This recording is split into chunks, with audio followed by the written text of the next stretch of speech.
What's going on, guys? Howdy, howdy. How's it going? GM. To those of you where it's morning, we're going to be chilling here for a sec. Like everything's set up. It's been a busy morning. So we're just hanging out. While I get the link tweeted out, if you guys can do me a favor as well, if you're hanging out with us, please tweet the link. Tweet, send it to your friends, show it to your cat, tell your mom, whatever you got to do. It all helps. It all helps. We're going to get started here in just a moment. Let a few people, I know it's mad early depending where you are in the world, especially on the West Coast. Probably nobody from the West Coast of the United States will be joining us today, if I had to guess. But they can watch the recording later. It's okay. All right. Tweeting the link real quick. You know how it goes. Got to let the people know. What are we going to be talking about today? Some good stuff. I'll tell you right now. Whole agenda is fire. They're live now. All right. So yeah, today we're going to be talking about a variety of DeFi topics, but primarily we're going to be talking about DEXs and how to use them, and probably go a little bit deeper into some of the other topics that surround using decentralized exchanges and stuff like that. Just a few people here so far. So Johan, good morning. GM, altcoin OGM. Good to see you guys. Good to see you guys here. I am in the middle of my day here, 4 p.m. here in this desert, here in this warm and very humid desert that I have found myself residing in. Beautiful place, amazing city of Dubai, but you can't go outside right now. It's way too hot. Way too hot. I mean, they say, it's going to cool down this week, which is like a relative term because last week was like 40 degrees Celsius. It's like 115 degrees, 110 degrees, something like that. Don't ask me to do math at this time of day. It's too hard. Been doing too much thinking as it is today, and I'm looking forward to sharing those thoughts with you because there's a lot. There's a lot to it, and it's a lot of fun if you actually learn how to use DeFi. If you actually learn how to use a DEX, you can learn how to make a lot of money in crypto. So, it used to be you had to go and set up an exchange account. Now the exchanges are getting worse and worse. I mean, we're looking at KYC, AML practices across the board, which is, of course, the exchanges are going to have to comply. I don't blame them for complying with the law. Obviously, they want to operate their business, but it is kind of like antithetical to the whole concept of like a self-sovereign currency that is private and anonymized and all of that stuff. So, we will be talking about Baby Milos and DiviDoge toward the end of the stream. So if you can stick around, I'm going to be showing you guys how to like make your first purchase and all that stuff for DiviDoge. But I want to make sure that everyone has a full and deep understanding of how to actually use these tools before they do. The risks with meme coins, the risks with using a DEX are numerous. And we've seen the events of the past really have caused a lot of rifts across the community. You have a lot of people that have lost money on DEXs, over bridges, doing swaps with shady coins and not understanding the smart contracts that those coins are leveraging to exist. And let alone putting the smart contracts for the coins aside, the smart contracts for The dexes are their own thing, and then you have all of the different things that come along with, um, minor extractable value, which is going to be one of the things we're going to talk about today. So, uh, the overview for this stream. Uh, First of all, we're going to talk about what is a DEX. We're going to talk about what is MEV and how to avoid it, how to use a DEX, how to analyze meme coins, if that is something that you want to get into, and we'll talk about DiviDoge, like I said, at the very end. So, without further ado, let's get into the very first aspect of it, which is what is a DEX. So, a decentralized exchange is, you probably already know what a decentralized exchange is, but for those of you that may not know what it is, a DEX is basically a peer-to-peer exchange that leverages a smart contract as the so-called middleman rather than a centralized service like Binance or KuCoin. Are centralized exchanges where the order books and the liquidity in some cases is provided by a third party. All of your coins that go and trade on those exchanges are actually in the custody of the exchange themselves. You do not claim ownership to them. You may be a creditor if they disappear, like we're seeing with FTX and some of the others, but that's a process that you don't want to be a part of. Trust me. A decentralized exchange eliminates that middleman. It does introduce its own set of risks, though. I don't want to ever purport to claim that decentralized technology is somehow safer. It is just different, and it is totally a choice, a personal choice on what you use, how you use it, etc. For me, I prefer to do things on chain. I think that that is the way crypto is meant to be used. So I want to show you guys how us that have been around for a long time in this space mess around. Because I think a lot of people in the Divi community, especially, just haven't really played around on chain. And that could be just because you're not interested or you don't have time, or perhaps you just haven't been educated in how to safely do so.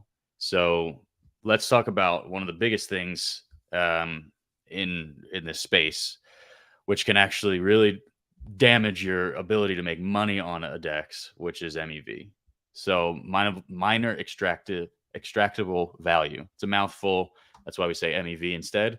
It's essentially a bot that finds and identifies opportunities to make profit out of on-chain activity, to put it really simply. So it's literally someone who's mining Ethereum or staking Ethereum, running a full node essentially, who's running a bot that looks for things like arbitrage opportunities, looks for the ability to front run transactions primarily. And front running transactions is really the thing that I want to help protect everyone against. This is something that has been an issue forever, continues to be an issue. And I think people just don't realize that it's going to happen to them, or they don't realize that it does happen and they don't know how to protect themselves against it. So um, I know this sounds crazy, but there was a guy during like the big meme coin hype back a couple of months ago, like in April, who literally went by Jared from Subway.eth because the type of bot that he was using, this MEV bot, is called a sandwich bot.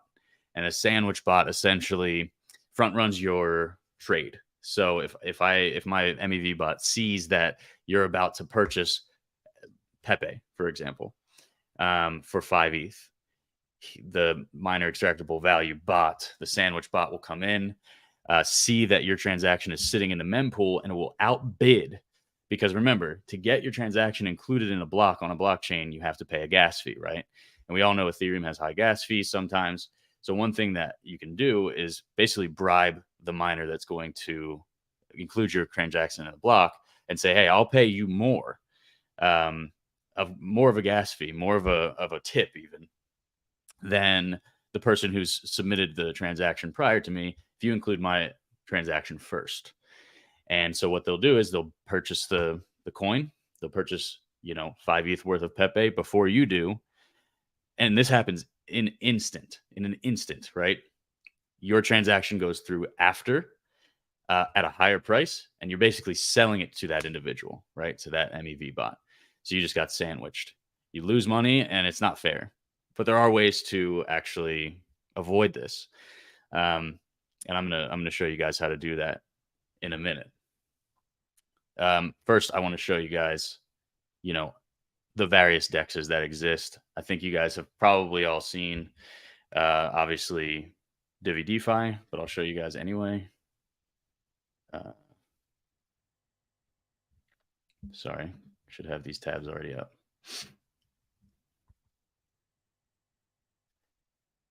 Been so busy today working on the launch of this stuff. Just never enough hours in the day. Okay, so this is pretty much what every dex looks like. You have a swap functionality that allows you to swap some coin for another coin. It has a variety, and I showed you guys this before. It has a variety of transactional settings, including slippage, which we'll talk about in a minute. How long you want the transaction to wait before it mines or cancels, etc. Bunch of stuff you can do. Probably the most popular DEX in the space is obviously Uniswap. Um, I'll show you what Uniswap looks like. So that pretty much, again, very simple interface. It looks like all the other DEXs. Pretty much every DEX has modeled itself off of Uniswap because of how generally simplistic it is. Uh, in this case, you have ETH, and you can select any token that you want to swap. The problem is, if I were to swap ETH for whatever, Chronos, etc., um, I would potentially get sandwiched. And I'll find some sandwich transactions for you guys when we go through Dex tools. But so you want to protect yourself from this happening. How do you do that? There is something. Well, there's multiple ways, but probably the most common way is to use what we call Flashbot Protect. Flashbot Protect is an RPC endpoint that you can route your transactions through, and it's very easy to set up in MetaMask. I'll post a link to a tutorial if you guys want to jump ahead of me. But here you go. It's very simple, right? So all you got to do is you go to your MetaMask. I already have it set up, but in MetaMask, you click on the little pill at the top left hand corner. You add network, and you can add a network manually. In this case, it's Flashbot Effect RPC. The RPC URL in this case, and you guys can use this. You can follow along with me if you want. It says this because I already have it logged into this account. The chain ID is 1, and the ETH is the currency symbol, right? And then you just press save and switch to the network. Now, anything you do while you're on the Flashbot Protect RPC, anything you do, any of your swaps, everything that you send, all your transactions that you send, don't appear in the mempool until the transaction has been mined, until it's actually included in a block. So this way, you can't be front run by MEV bots. You can't be sandwiched on the DEX. If you are going to trade DiviDoge, if this is of interest to you, if you're trading any meme coin, if you're trading any coin in general, and really just a best practice in general, you should have Flashbots Protect RPC enabled. It's really the only way to avoid being just wrecked in this crazy DeFi world. All right. Let's talk a little bit about slippage. So one of the biggest things when it comes to trading on a DEX is liquidity.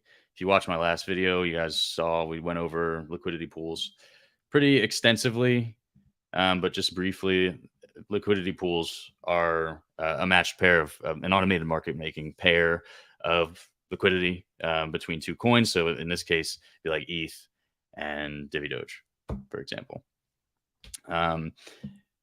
Slippage essentially allows for a certain amount of a negative impact on your trade.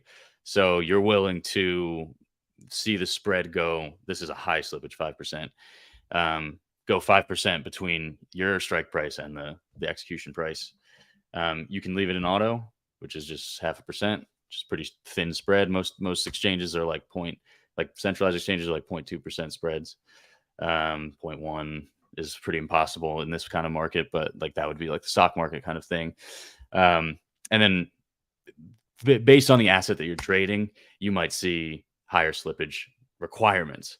If you're trading a really illiquid shitcoin, then your slippage might have to be high if you want to actually execute the trade because A, there's not a lot of liquidity in the pool, and B, you're fighting against a lot of people that are trying to ape in and flip the coin or whatever they're doing, which we can talk about later as well.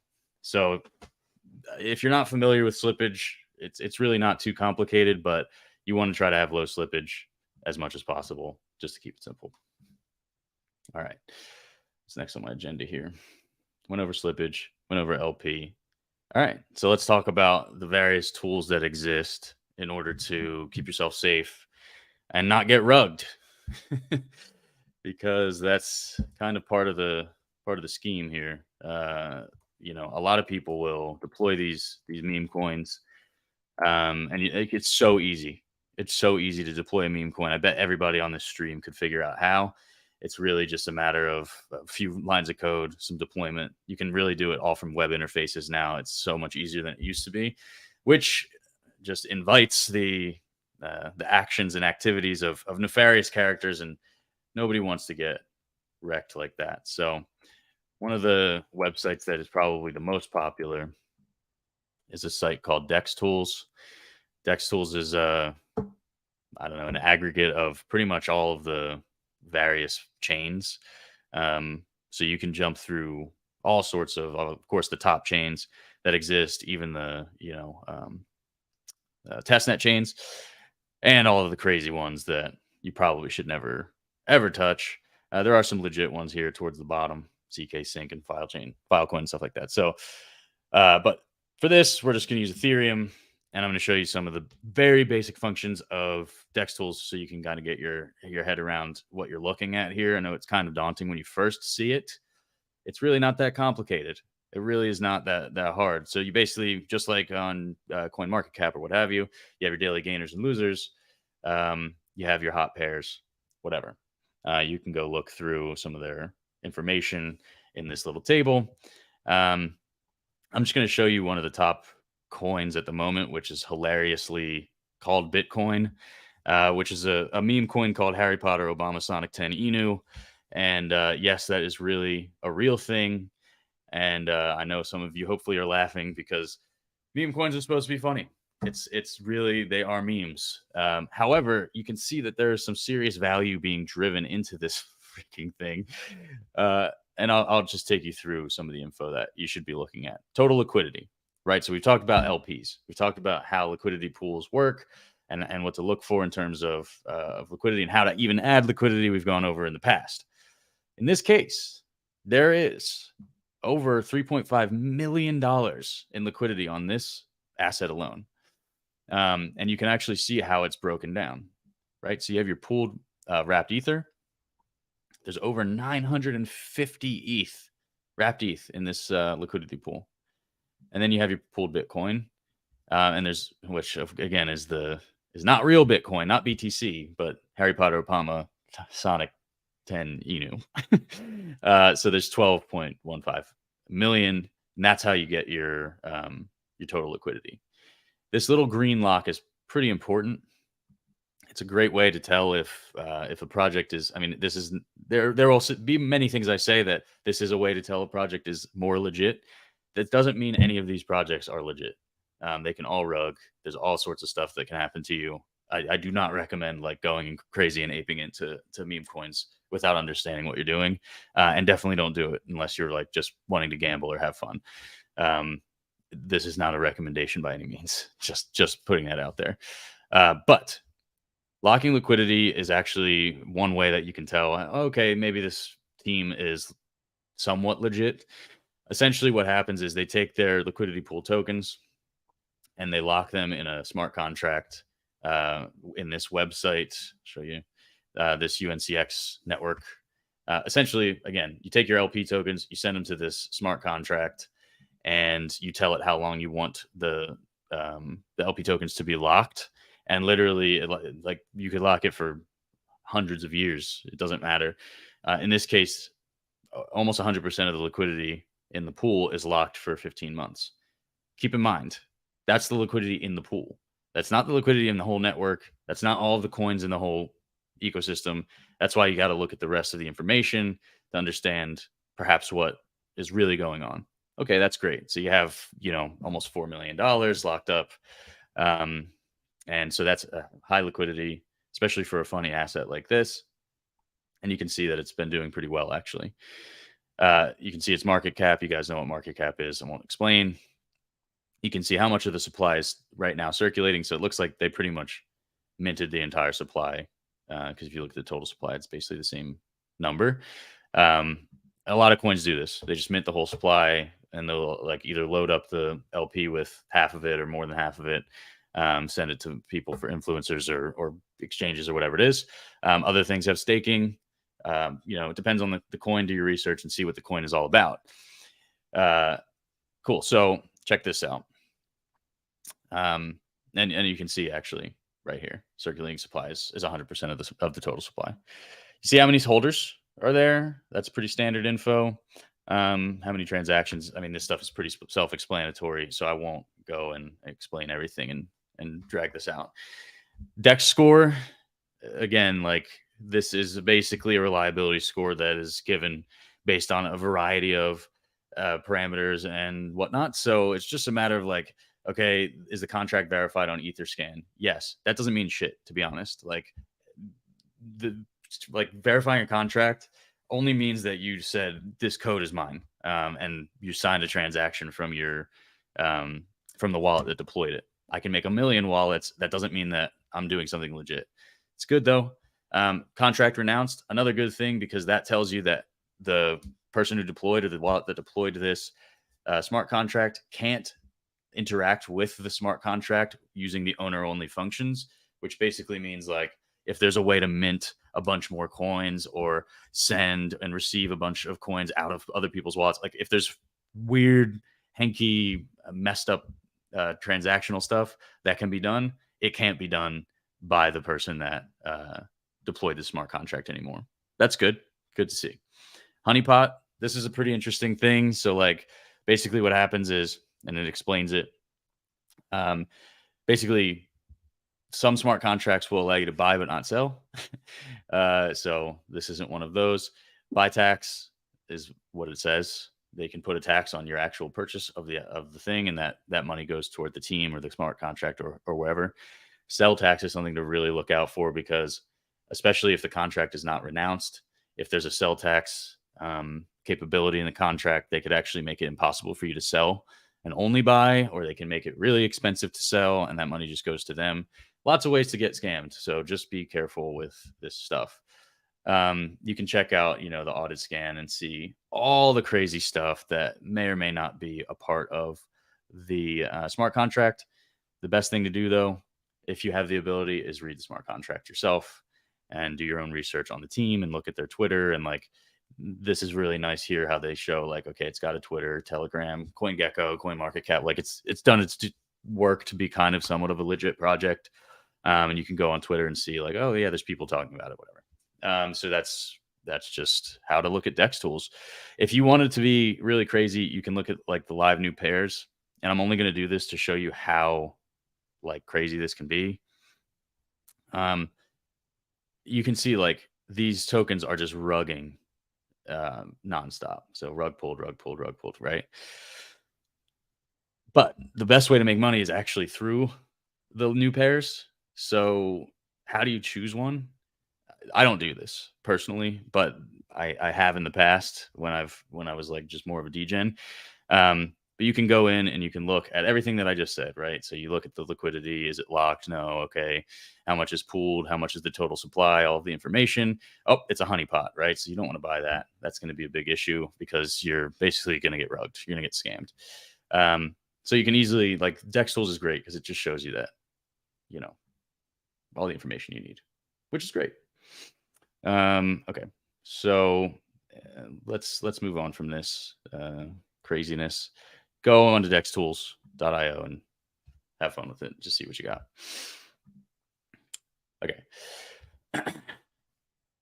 Now that you know how everything works in terms of DeFi and DEXs and all of that stuff and MEV bots and how to avoid them, I want to talk to you guys a little bit about DiviDoge. So first of all, we're gonna have a stream, or sorry, a space this evening on Twitter with Whalecoin Talk. We're gonna be talking about Divi, the new blockchain upgrades. We're gonna be talking about DiviDoge, Baby Milos, and all that fun stuff. But I figured I'd give you guys like a little preview if you're here, if you're one of the few people that are watching this at the moment. Share some alpha because you guys are awesome for hanging out um, and supporting the stream. So first of all, what exactly is DiviDoge? Uh, it's it's a game. Is probably the best way I can put it. Right? It's a way for the community to engage with something new, learn about how to interact with things like Divi DeFi or Dexes or whatever. Um, and as much as it is all of those things, it's a way to, for me, honestly, and the small team that I'm working with, just to be creative and do something that is outside of the norm of our day to day Divi life. I love Divi, we all do, um, but anything can become stale over time, and you want to just be creative and do something fun. The wallet's doing what it does. The blockchain team, they're killing it. They're doing their upgrades. Sometimes it feels like I just want to feel more connected to the community. I want to feel more connected to the Web3 community at large. And this seemed like a great way to do that through something that's cute and fun and lighthearted, but also really well thought out and interesting. So I'll tell you guys a few little things before I show you how to purchase DiviDoge. If you want to, this is not like you don't have to buy a DiviDoge at all. If you're not interested in what I'm about to say, then move on from it. It's all good. It's just for fun. If we make money, that's great. But it's just a way for the ecosystem to grow. We didn't have a meme coin in the ecosystem. The whole thing is based around a cute little Pomeranian called Milo. So anyway, just some basic things that you should know if you're going to get into DiviDoge. There are two aspects to the project. One being the token DiviDoge, and the other being the NFT Baby Milo. So if and these two things interconnect in a very symbiotic way. It's really cool, actually, the way, like the whole thing that we've come up with around it. So basically, you'll need at least 200,000 DiviDoge in order to purchase a Baby Milo, and you probably get that much DiviDoge for like $40 right now. We'll look at the actual chart in a second, but you buy a Baby Milo, excuse me, and then you move into leashing it. We call it. Basically, you'll leash the DiviDoge at least 200,000, and every week for potentially 100 weeks, 10 Baby Milos will be born. And each time that happens, you can then go and stake your Baby Milo and earn more DiviDoge. And the DiviDoge can be used in the little arcade that Jake is building. Jake is the head of Games Interactive, the same company that built Siege Worlds. So we're doing like a little fun thing with them as well on this project. So at any rate, you get your 200,000 DiviDoge, you leash it, you wait until the weekly mint happens. You see if you won, and you have fun with it. Now you can also increase your odds of minting a Baby Milo by, of course, increasing the amount that you leash. You can also go in there and add Divi to your wallet, and we'll give you extra bonus percentages in order to just gamify the system, make it fun. And I don't know how the game will work yet. Like as far as how the game theory will play out. We know how the game, of course, will work technically, but I think it's going to be really fun. So it's more than just a meme coin. It's a lot of fun. It should be cool. It should be a fun game, something that we can do while we're waiting for other cool stuff to happen in the ecosystem. So let me see if I can pull up the chart and show you guys.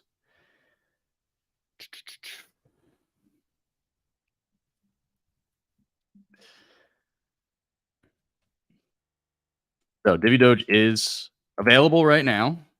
Oh, what? That's right. You guys are getting the alpha.